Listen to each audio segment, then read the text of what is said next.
ہمارے چینل میں خوش آمدید۔ تو چلیے شروع کرتے ہیں آج کی کہانی۔ میں گاؤں میں ایک خوبصورت ندی کے کنارے بیٹھی ہوئی تھی۔ ندی کا پانی بہت ٹھنڈا اور ہلکا ہلکا نیلگوں مائل تھا۔ میں یہاں پر بیٹھی بہت خوش تھی۔ ہلکی ہلکی ٹھنڈی ہوا چل رہی تھی۔ ندی کے پیچھے ایک باغ تھا اور یہ باغ میری دادی کی ملکیت تھا۔ اس باغ میں سے آتی پھلوں کی خوشبو جب ناک سے ٹکراتی ہے تو ایک خوش کن سا احساس جاگ اٹھتا ہے۔ میں یہاں پر بہت مزے سے بیٹھی ہوئی تھی۔ میرے باقی سارے بہن بھائی اور کزن دوسری طرف باغ میں کھیل رہے تھے۔ وہ وہاں پر بیٹھے پھل کھا رہے تھے اور خوش گپیوں میں مصروف تھے، لیکن مجھے اس ندی پر بیٹھنے میں مزہ آ رہا تھا۔ مجھے ایسے لگ رہا تھا جیسے وہ ندی مجھے اپنی طرف کھینچ رہی ہو، تو میں نے بھی بنا سوچے سمجھے تھوڑا آگے بڑھ کر اس ندی میں اپنے پاؤں اتار دیے۔ ایک ٹھنڈک اور خوشگواریت کا احساس میرے پورے وجود میں دوڑ اٹھا۔ مجھے کپ کپی سی محسوس ہوئی، لیکن پانی کی کشش اتنی زیادہ تھی کہ میں نے اپنی ٹانگوں تک خود کو ندی میں اتار لیا۔ وہ پانی ٹھنڈا ٹھنڈا سا میرے جسم کو لگ رہا تھا تو ایک انوکھا سا احساس ہو رہا تھا۔ نہ جانے اس پانی میں ایسی کیا کشش تھی، کیا جادو تھا جو مجھے اپنی طرف کھینچ رہا تھا۔ میں پانی کو اچھالنے لگی، دونوں ہاتھوں کی مدد سے پانی کے ساتھ کھیلنے لگی، لیکن پھر اچانک نہ جانے اس پانی کو کیا ہوا کہ اس کا رنگ سیاہ پڑ گیا۔ ندی کا پانی سیاہ رنگ کا ہو گیا اور میرے ہاتھ اور میری ٹانگیں بھی سیاہی مائل ہو گئیں۔ میں ان کو دیکھ کر پریشان ہو گئی۔ میری آنکھیں پھٹی کی پھٹی رہ گئیں۔ آخر یہ میرے ساتھ کیا ہو گیا ہے؟ میں جب دوبارہ ندی کے پانی میں ہاتھ ڈالنے لگی تو جیسے میرے ہاتھ جلنے لگے۔ تکلیف کی شدت میرے پورے وجود میں اتر گئی اور میں زور زور سے چلانے لگی اور پھر ایک جھٹکے سے میں اٹھ بیٹھی۔ میرا نام سدرا ہے اور میں ایک شہر میں رہنے والی خوبصورت اور جوان لڑکی ہوں۔ میرے علاوہ میرے 2 بھائی اور ایک بہن اور بھی ہیں۔ ہمارا گھر سادہ سا خوشحال گھرانہ ہے۔ ہم نہ تو بہت زیادہ امیر تھے اور نہ ہی بہت غریب۔ اچھی گزر بسر ہو رہی تھی۔ میں نے ابھی BA کے پیپرز دیے تھے اور گھر میں فارغ تھی اور امی سے گھرداری سیکھ رہی تھی۔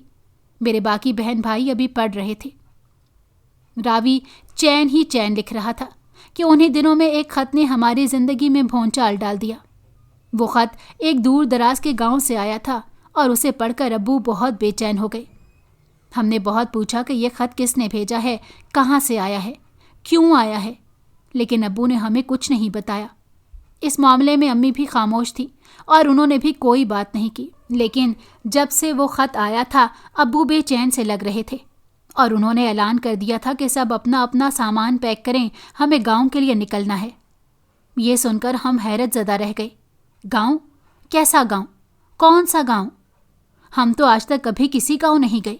ہمارا تو کوئی رشتہ دار بھی نہیں ہے جہاں پر ہم گئے ہوں۔ نہ ماں کی طرف سے کسی رشتے کا سنا اور نہ ہی باپ کی طرف سے کبھی کوئی رشتہ دار سننے میں آیا۔ تو پھر اچانک ایک خط کی وجہ سے ہم کون سے گاؤں جا رہے ہیں؟ میں بڑی تھی، میں امی کے آگے بحث کر پڑی اور صاف صاف منع کر دیا کہ مجھے کسی گاؤں نہیں جانا، لیکن امی کہنے لگیں تمہارے ابو نے سب کو ساتھ چلنے کا کہا ہے اور وہ تم سب کو ساتھ لے کر ہی جائیں گے، اسی لیے اپنی تیاری پکڑو اور چلو۔ میں بادل نخواستہ تیار ہو گئی اور 5 گھنٹوں پر محیط گاؤں کا سفر طے کر کے ہم گاؤں چلے آئے۔ یہ گاؤں بہت خوبصورت تھا، جیسے فلموں اور ڈراموں میں دکھاتے ہیں۔ ویسی ہی ندیاں اور سرسبز درخت، بھرے بھرے کھیت تھے اور اس طرح گاؤں کی پگڈنڈیوں پر چلتی ہوئی گاؤں کی عورتیں۔ میں بہت شوق اور دلچسپی سے یہ سب کچھ دیکھ رہی تھی اور امی ابو سے شکوہ کر رہی تھی کہ آپ ہمیں پہلے کیوں نہیں یہاں پر لے کر آئے، تو ابو ہلکا سا مسکرا دیے، لیکن ابو ابھی بھی بہت بے چین سے تھے۔ ہم گاؤں میں ایک بڑی سی حویلی میں آ گئے۔ حویلی کا صدر دروازہ جیسے ہی کھلا ایسا لگا جیسے ایک نیا جہان سامنے ہو۔ ہم حیرت سے سامنے کھڑی عالیشان عمارت کو دیکھ رہے تھے جو کسی بھی بڑے محل سے کم نہیں لگ رہی تھی۔ حویلی کے صدر دروازے پر ہی کافی سارے لوگ کھڑے تھے جو شاید ہمارے استقبال کے لیے آئے ہوئے تھے۔ میں حیرت زدہ تھی کہ آخر یہ لوگ کون تھے اور ابو ہمیں یہاں پر کیوں لے کر آئے ہیں۔ گاڑی سے اترتے ہی ابو بھاگ کر ایک بوڑھی عورت سے گلے ملنے لگے اور رونے لگے۔ وہ بار بار یہی کہتے جا رہے تھے، اماں مجھے معاف کر دو، اماں اماں مجھے معاف کر دو، میں نے تمہارا دل دکھایا ہے، تم مجھے معاف کر دو۔ ابو روتے ہوئے بار بار یہی کہہ رہے تھے۔ پھر کچھ دیر بعد وہ ان سے الگ ہو کر باقی گھر والوں سے ملے۔ میں حیران تھی، میں نے زندگی میں پہلی بار ابو کو اس طرح روتے ہوئے دیکھا تھا، اور اب مجھے سمجھ آ گئی تھی کہ یہ سب ابو کے رشتہ دار تھے، اور وہ جو بوڑھی عورت تھی ابو کی ماں یعنی میری دادی تھی۔ سب ہمیں بہت محبت اور گرم جوشی سے مل کر اندر لے کر آئے، اور گاہے بگاہے سب سے تعارف کروایا گیا۔ میرے چچا چچی، ان کے بچے، دادی اور گھر کے کچھ ملازم سب وہاں پر موجود تھے۔ میں اپنے آپ کو ان کے سامنے بہت چھوٹا محسوس کر رہی تھی، کیونکہ ان کا رہن سہن اور لباس ہم سے بہت بہتر اور قیمتی تھا۔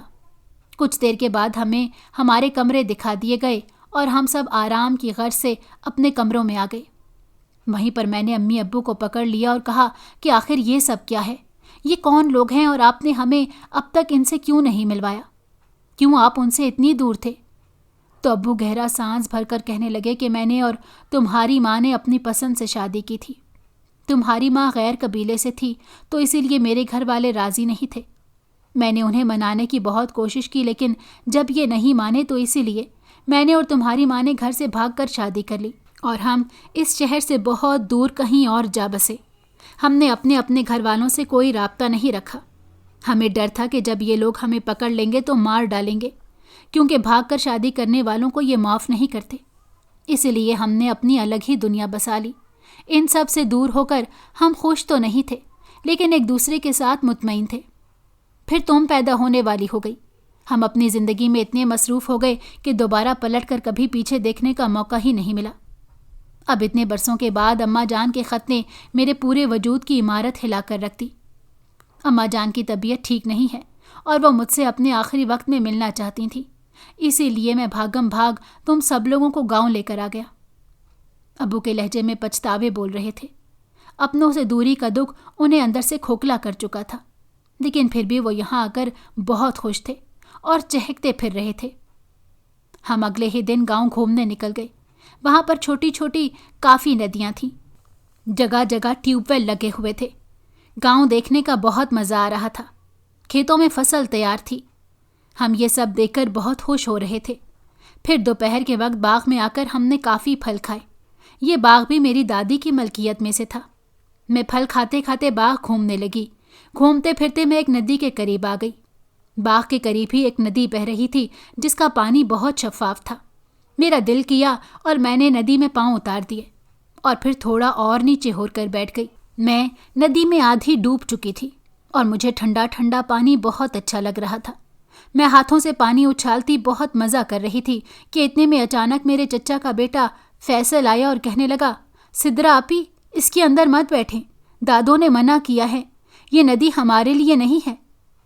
فیصل کی بات سن کر میں خوفزدہ ہو گئی اور پوچھنے لگی، کیوں منع کیا ہے؟ اگر یہ ندی ہمارے لیے نہیں ہے تو پھر یہ ندی کس کے لیے ہے؟ اتنا اچھا اور میٹھا پانی ہے اس کا، اور دیکھو کتنا ٹھنڈا ٹھنڈا اور صاف ستھرا لگ رہا ہے۔ میں ابھی تک اس ندی میں اپنی ٹانگیں بھگو کر بیٹھی ہوئی تھی، لیکن فیصل مجھے بدستور منع کر رہا تھا۔ مجھے فیصل کے منع کرنے پر غصہ بھی آ رہا تھا، لیکن میں پھر بھی ڈھیٹ بن کر پانی میں پاؤں ڈبو کر بیٹھی رہی۔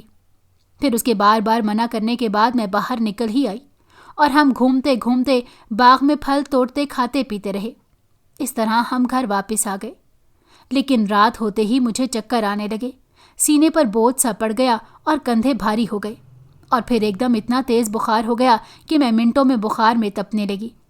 میری ٹانگوں میں کچھ عجیب سا محسوس ہو رہا تھا، میری ٹانگوں میں جیسے جان ہی نہ ہو۔ ٹانگوں میں شدید تکلیف تھی اور ایسے لگ رہا تھا جیسے ساری ٹانگوں پر چیونٹیں رینگ رہی ہوں۔ میں بار بار اپنی ٹانگوں پر چٹکیاں کاٹ رہی تھی، ہاتھ سے کچھ نادیدہ چیزیں پیچھے کر رہی تھی، لیکن تکلیف اسی طرح برقرار رہی۔ بخار کی شدت نے مجھے نیم بے ہوش سا کر دیا تھا۔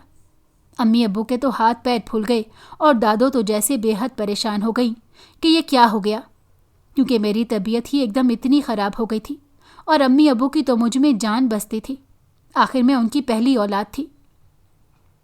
امی تو رونے لگیں۔ اسی وقت گاؤں کے ڈاکٹر کو بلوایا گیا۔ اس نے مجھے کچھ دوائیاں دیں اور ٹیکا لگا دیا۔ میں نیم بے ہوش سی ہو گئی۔ نیم بے ہوشی میں بھی میں یاسر کا نام لیتی۔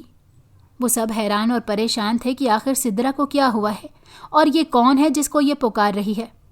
ابو کہنے لگے شاید آج گاؤں میں گھومتی رہی ہے، اس کی وجہ سے طبیعت خراب ہو گئی ہے، لیکن کسی کو صحیح بات کا اندازہ نہیں تھا۔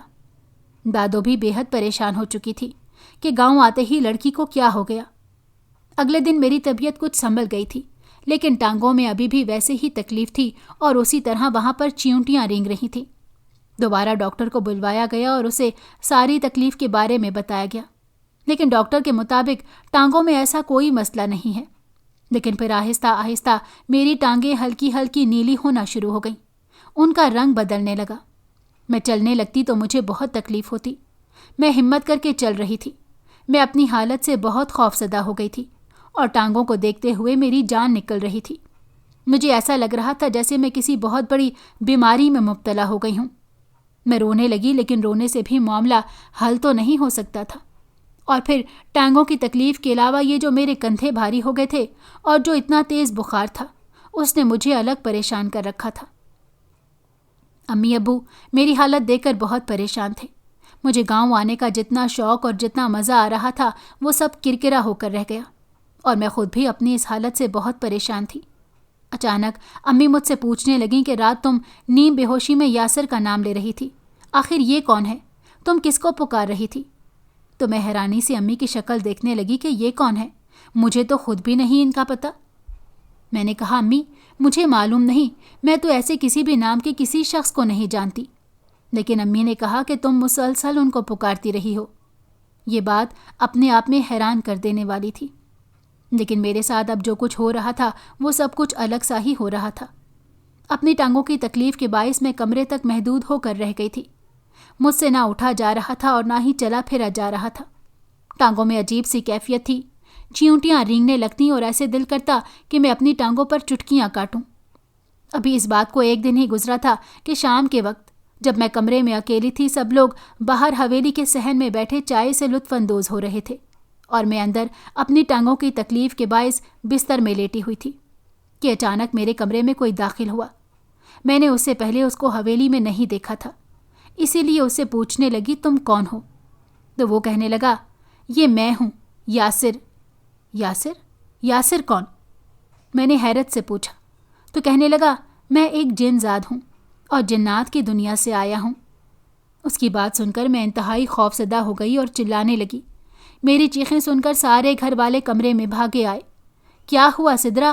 کیا ہوا؟ کیوں اتنا چلا رہی ہو؟ امی نے ایک دم مجھے آگے بڑھ کر تھام لیا اور پوچھنے لگی امی وہ دیکھیں سامنے۔ میں نے ہکلاتے ہوئے انگلی کی مدد سے سامنے اشارہ کیا جہاں پر یاسر کھڑا تھا۔ امی نے اسی سمت میں دیکھا اور کہنے لگیں وہاں پر تو کچھ بھی نہیں ہے۔ تو میں حیرت سے امی کو دیکھنے لگی اور پھر ابو کو کہا، ابو کو بھی وہاں کوئی نظر نہیں آ رہا تھا۔ سب یہی کہنے لگے وہاں پر کچھ بھی نہیں ہے، تمہیں ضرور کوئی غلط فہمی ہو رہی ہے۔ لیکن مجھے پتا تھا وہ سامنے ہی کھڑا ہنس رہا تھا اور میری طرف دیکھ رہا تھا، لیکن ان سب کو وہ دکھائی نہیں دے رہا تھا۔ اس کا مطلب وہ جو کہہ رہا تھا سچ کہہ رہا تھا۔ دادو بھی وہیں پر موجود تھیں، لیکن وہ کچھ بولی نہیں اور سوچتی نگاہوں سے مجھے دیکھنے لگی۔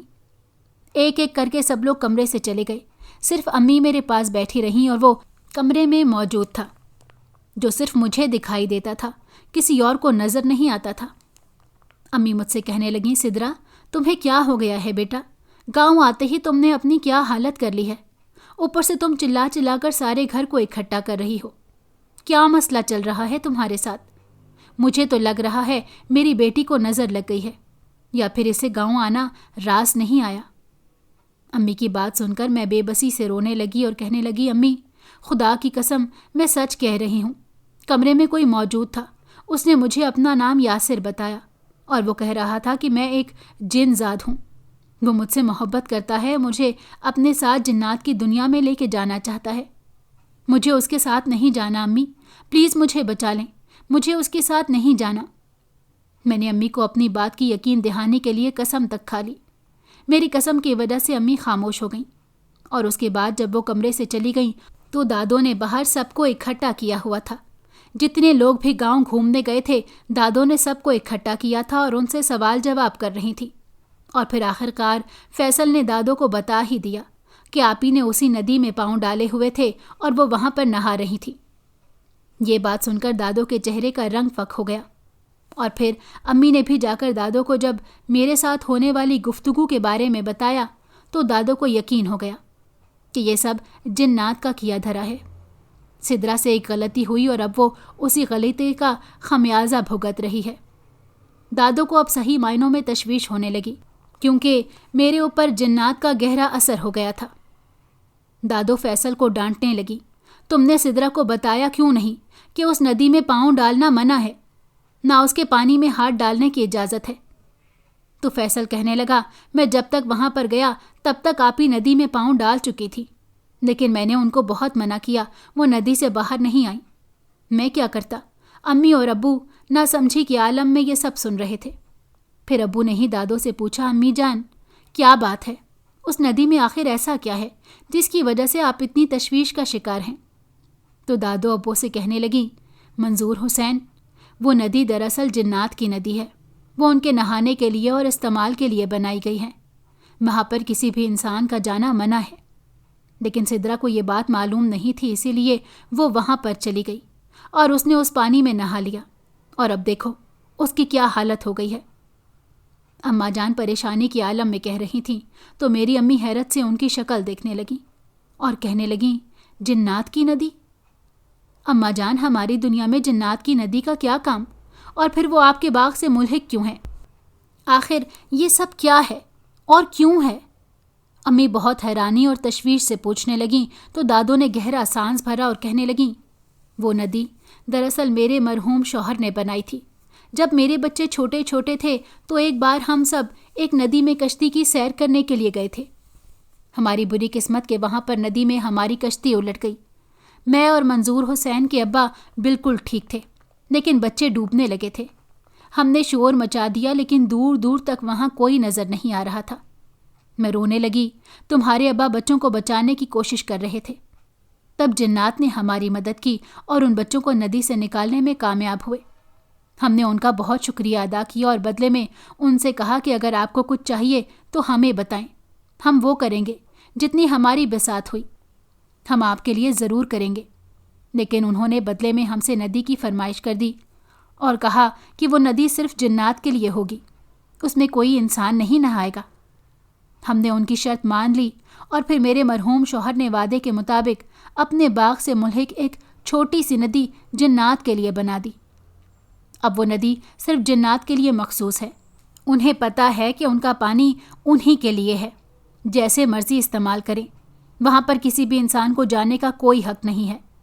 لیکن اب سدرا کو معلوم نہیں تھا، اسی لیے وہ غلطی سے وہاں پر چلی گئی اور اب اپنی غلطی کا خمیازہ بھگت رہی ہے۔ دادو نے جب تفصیل سے بتایا تو امی ابو تو اور پریشان ہو گئے۔ اماں جان، یہ تو بہت پریشانی والی بات ہے، اب کیا ہوگا؟ ابو نے پریشانی سے دادو سے پوچھا تو دادو کہنے لگی، تم فکر مت کرو، میں کسی عامل کا پتہ کرتی ہوں اور پھر دیکھتے ہیں کیا ہوتا ہے۔ ابھی وہاں پر یہ بات چل ہی رہی تھی کہ یہاں پر میں نے ایک دم پھر چلانا شروع کر دیا۔ مجھے شدید دورہ پڑا تھا اور میں دورے کی حالت میں بستر سے اچھل اچھل پڑ رہی تھی۔ 3-4 جھٹکے لگنے کے بعد میں پھر بے ہوش ہو کر بستر پر گر گئی۔ امی ابو تو رونے لگ گئی، ان کی جوان بچی کے ساتھ یہ سب ہو رہا تھا، وہ بہت پریشان تھے۔ دادو خود بھی کافی پریشان تھیں، کیونکہ جو گھر خوشیوں کا گہوارہ بننے والا تھا وہاں پر ایک دم اس طرح کی پریشانی آ جانا بڑی مصیبت تھی۔ میں کچھ دیر بے ہوش رہنے کے بعد ہوش میں آ گئی تھی، لیکن ایسے نڈھال ہو گئی تھی جیسے نہ جانے کیا ہوا ہو کہ اچانک میری نظر تکیے کے پاس رکھے ایک کاغذ پر پڑی۔ میں نے چونک کر اسے اٹھایا تو دیکھا اس پر لکھا ہوا تھا، میں سدرا سے محبت کرتا ہوں اور اسے اپنے ساتھ جنات کی دنیا میں لے کر جاؤں گا۔ مجھے سدرا بہت اچھی لگتی ہے اور خبردار کسی نے رکاوٹ ڈالنے کی کوشش کی تو۔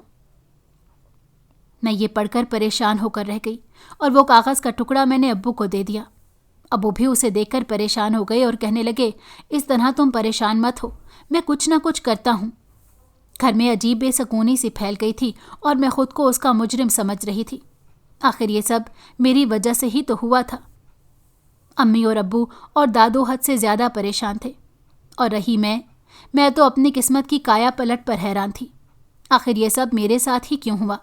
کیوں اس طرح مجھے بھگتنا پڑ رہا ہے؟ کیوں مجھے یہ تکلیف دی گئی؟